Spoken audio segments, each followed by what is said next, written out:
Hello there, my child. Welcome back. Today, I'm going to be brutalizing your little kid's asshole. You're gonna Yes, do what I to am. me? Yes, I am. No. So give him up. That'll be your monthly tithe. No. No more tithing for you. 10% of what you own is not what I care for. What I care for is your voluptuous child's sweet juice. What Oh, are is you this your talking son? about? No, I'm not. Oh, George. That's not my What a name. nice name. It's not my name. Come over here, George. No. He's a sweet little Stop boy. touching He's me. a cute, sweet little. Stop touching me. Howdy there, fellers. Welcome back to another video. And today we're gonna be talking about the Catholic Church. If you couldn't tell from that little skit in the beginning, I was pretending to be a priest. That's how all priests act, and I was just channeling my inner priest. In another life, I was a priest, and I was channeling that aura. George never stood a chance. He tried to run away. He tried to hide underneath the steeple, and it didn't work. It didn't work at all. I found him. No one is safe when I'm around. I am a monster. I am a predator, and I'm coming for your kid next. So, say a prayer, lock your doors, and sit down with me while we look at this incredible topic, which is about sexual abuse in the Catholic Church. I'm just going to put it up on screen. Sexual abuse, Catholic Church. So let's go over a little bit of history on the Catholic Church. So the Catholic Church has been around for thousands of years. Most Catholic scholars agree that Jesus Christ himself came down from heaven and he founded the denomination.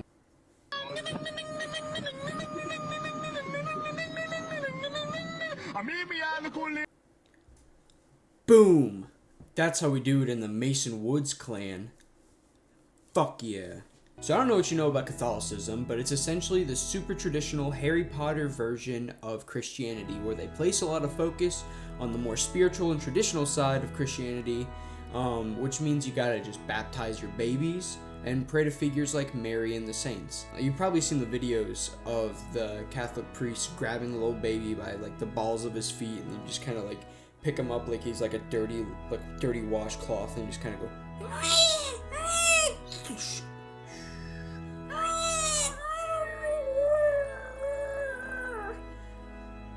He's clean. Where's the money, Lebowski?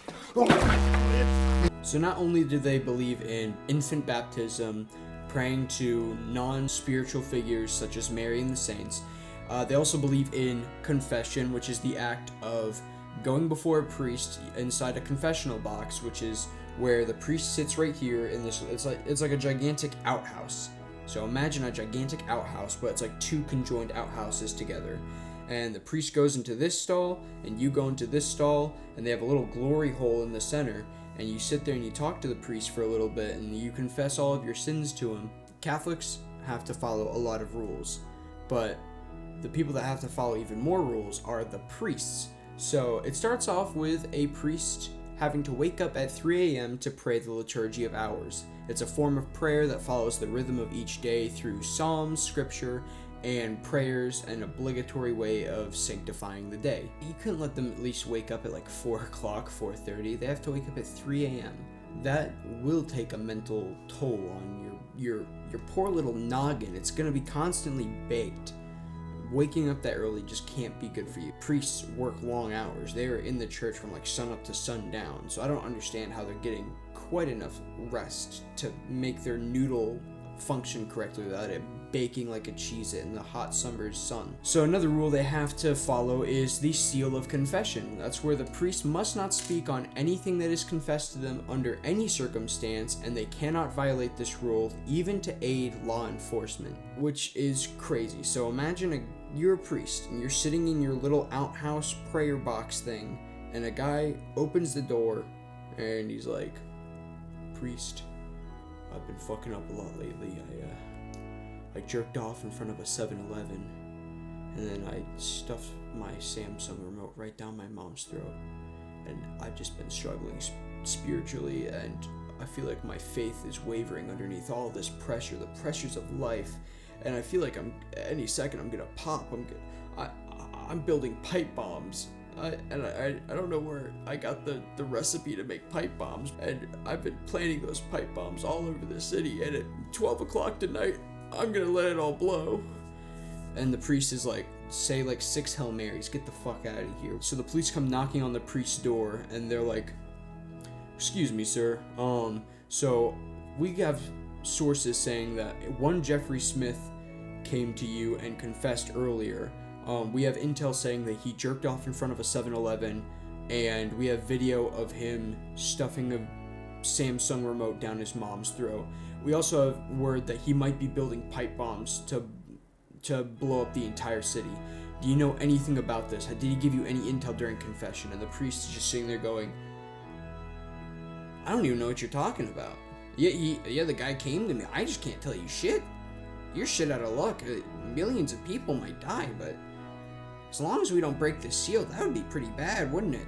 Please, J-Man, please don't smite me. If I make this mistake, you're gonna zap me with a strike of lightning and just fry my insides, and that wouldn't be too dapper.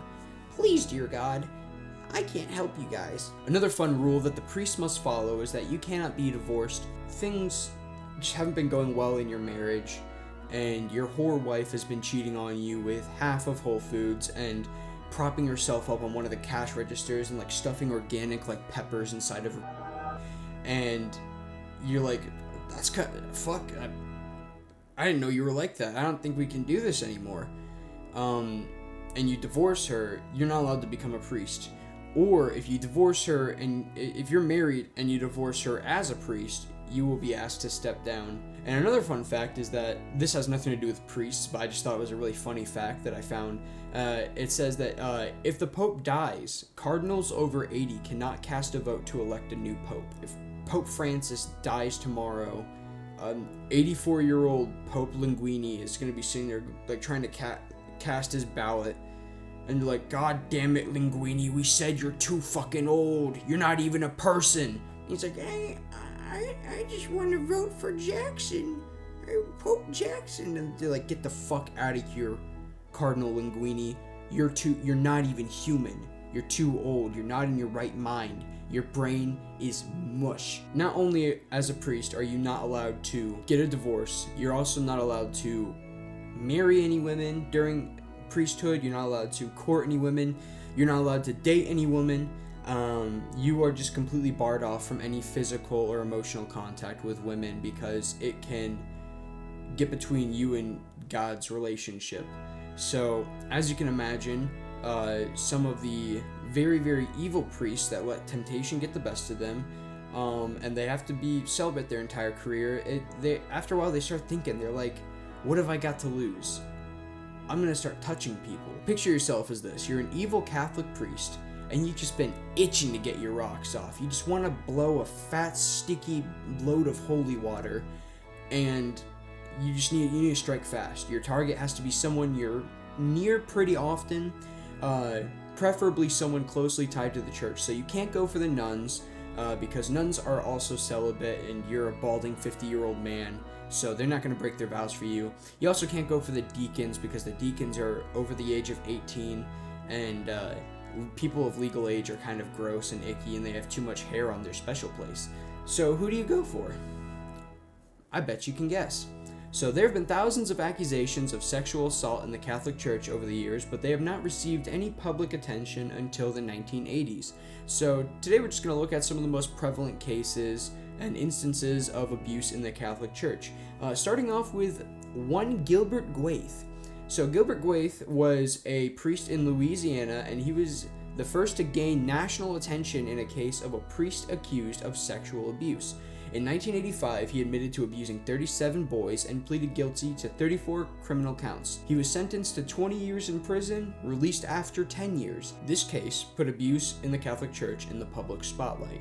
So there's some things you've obviously noticed here. First of all, 37 boys is rookie numbers. I heard all the big league Catholic priests try to shoot for 50 or higher. You also notice that he was sentenced to only 20 years in prison. Anytime somebody catches not just a priest, but anybody, any predator, and they just kind of like throw him into like a a prison for like 25 years, and they usually get parole after like 10 years, which is what this guy got too, because good behavior in a prison definitely means you're not gonna rape any more kids when you get out. So next up on our list, we have a former priest, John Giohan, and he became a central figure in the clergy sexual abuse crisis in Boston, along with one Cardinal Bernard Law, who admitted receiving a letter in 1984 outlining allegations of child molestation against Giohan.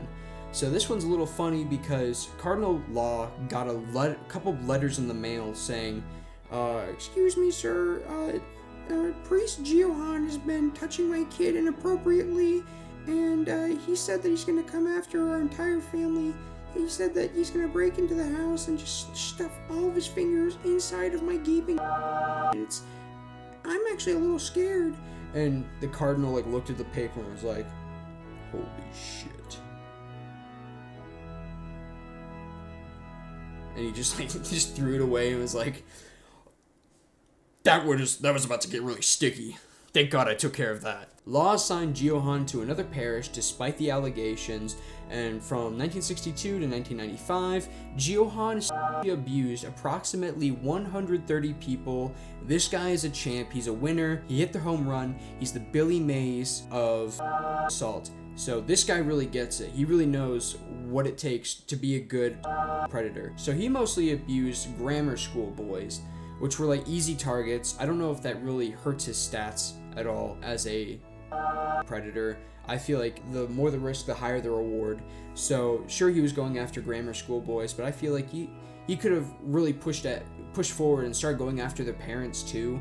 He could have started making like little moldings of keys to get into their house and, you know, tickle up on the dad's nipples in his sleep and stuff like that. So it's a missed opportunity, but hopefully next season we'll get him. So church officials ordered Giohan to get treatment or they would transfer him.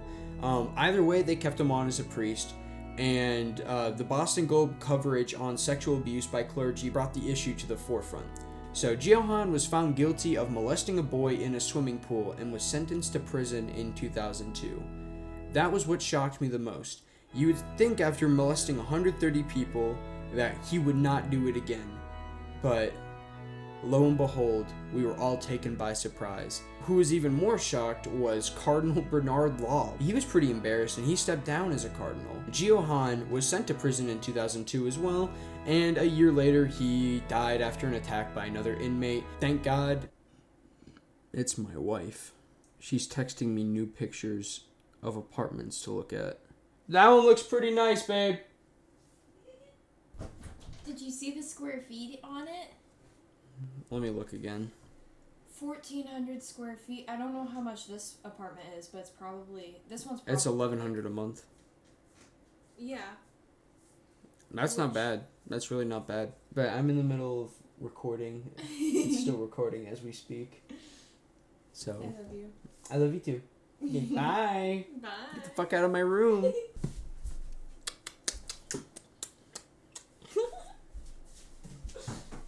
Okay, bye. Fucking bitch. So in 2011, thousands of children suffered from abuse in the Dutch Roman Catholic Church. And this took place over around 6 decades, and there were about 800 possible perpetrators to have been identified. The Commission of Inquiry said it received 1,795 reports of church-related abuse of minors, and the reports contained information about possible perpetrators. So this is when we're starting to see more and more numbers are coming through. It started all with Gwaith, and then we had Giohan, who is an even more popular case, and then we found out about all the Dutch Roman Catholic crimes, and the snowball just keeps rolling and rolling until eventually we make it to about 2014 in the Dominican Republic, where Joseph Wesolowski, what a name, a former Vatican ambassador to the Dominican Republic, was found guilty of sexual abuse of minors by a Vatican tribunal, and he was then defrocked in 2014. So after that, he was accused of abuse of minors and possession of pornography. It was reported that Wesolowski's laptop contained more than 100,000 files with pornographic images and videos. That's a lot of files. That's a lot of porn to have on your computer. I didn't think you could have that many files on your computer in general, but this guy really dedicated a lot of time to it. He went out of his way to download 100,000 files of porn with kids. Wow. So he died in 2015 before he could be put on trial, allegedly from a cardiac event. Yeah, right. There's no way you catch the Catholic Jeffrey Epstein and he dies of a cardiac event right before trial, because it makes you wonder, what else were in those 100,000 files? Do you think there were other church leaders inside of there? Do you think there were church members inside of those files? I don't know, but I do think it's crazy that everywhere you look it says cardiac event. They don't know exactly what it was. He came to Pope Francis and he was like, "Francis, I did a bad thing." And Francis was like, come here, my child." And he sits down in his lap like he's a cat. And he's like, it's okay.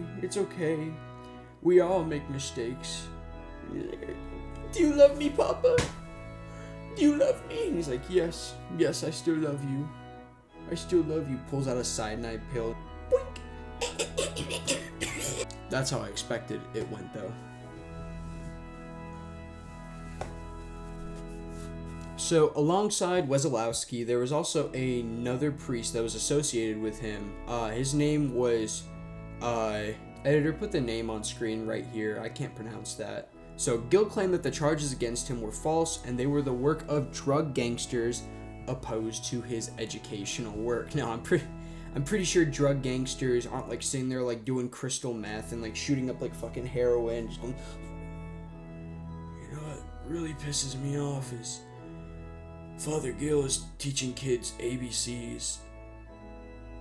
Hey Todd, what do you think we could just plant child porn in his computer? Oh god, oh god, oh shit, that wasn't heroin, that was NyQuil, oh god damn it, Todd.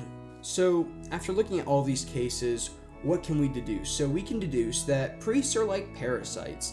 They look at little kids, they say, I want to f*** you, they take their mouth, open it wide open, just kind of fucking smash. So priests are like parasites, and what we've learned is that they will go to any means necessary to latch on to helpless children, like a white bitch to Taylor Swift. They'll go to any measure they can to fulfill their gross, nasty, evil priest desires, and not caring about the destruction of kids' innocence at all. They don't give a fuck, dude. They see something with a hole and they're gonna stick something in it.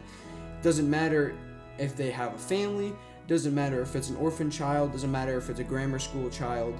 They will their into any they can find. What I would recommend to you, as if you're Catholic, just make sure that you know where your child is at all times. If he's at the church, make sure that you're keeping an eye on him.